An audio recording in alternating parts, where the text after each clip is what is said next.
We have a long way to go. আমরা বারবার তো বলতে পারবো না যে বাংলাদেশ থেকে এই জিনিসগুলো হারিয়ে যাচ্ছে। আরেকটা কাজ খুব যেটা 24 তারিখে আমরা করব মধুপুরে, এটা আপনাদের সাথে আমি শেয়ার করতে খুব আনন্দ চিত্তেই শেয়ার করব। মধুপুরের আমরা সীমানা চিহ্নিতকরণের কাজটা শুরু করে দিয়েছি।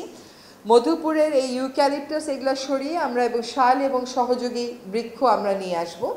ওখানে সরকারি বেসরকারি সামরিক যত স্থাপনা আছে তাদেরকে বলবো যে আপনারা সরে যান। সরিয়ে দিয়ে যেতে পারবো কিনা তা বলতে পারছি না, কিন্তু কেউ তো বলেইনি যে আপনারা সরে যান। আমরা ওই কাজটুকু অন্তত করে দিয়ে যাই। আরেকটা হচ্ছে, আমাদের প্রকৃতিতে ময়ূর নেই না, প্রকৃতিতে কোনো ময়ূর নেই। আমাদের ময়ূর আছে সাফারি পার্কে। তো আমরা এবার একটা উদ্যোগ গ্রহণ করেছি যে আমরা ময়ূর প্রকৃতিতে ছাড়বো, কিন্তু বললেই ছাড়া যায় না। আপনারা সকলেই জানেন there is a protocol।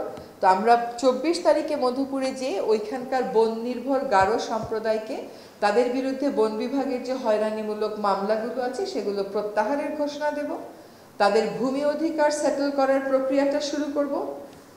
আমরা শালবন পুনরুদ্ধার করার কাজটা শুরু করে দিয়ে আসবো, এবং আমরা শালবনে ময়ূরটা কমিউনিটির সাহায্য নিয়ে রিলিজ করে দেব। লিলি হালাল বিউটি সোপ, বিএসটিআই কর্তৃক সনদপ্রাপ্ত দেশের প্রথম হালাল বিউটি সোপ, দীপ্তিময় উজ্জ্বল ত্বকের জন্য।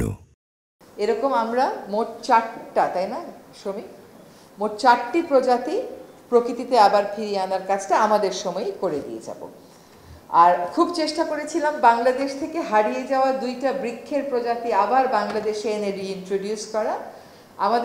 আমাদের কাছে তথ্য ছিল শ্রীলঙ্কাতে সেগুলো আছে, নেপালে সেগুলো আছে। আমরা খুব চেষ্টা করলাম, যে অনেক রকমের বট গাছ থাকে, তো আমরা যে স্পিসিসটা আমাদের থেকে হারিয়ে গেছে তা আসলে আমরা খুঁজে পাচ্ছি না। তো আপনাদের যারা জিওলজি নিয়ে কাজ করেন, আমরা আপনাদেরকেও জানাবো, যদি দেখেন যে কোনো দেশ আপনার জানা মতে আছে, নেপাল বলেছিল আছে, কিন্তু খুঁজে দেখা গেল যে ওটা আসলে আর নাই, শ্রীলঙ্কাতেও নাই। মূল প্রজাতির অন্যান্য উপপ্রজাতি আছে, কিন্তু যেটা আমাদের দেশ থেকে হারিয়ে গেছে ওটা আমরা খুঁজে পাচ্ছি না।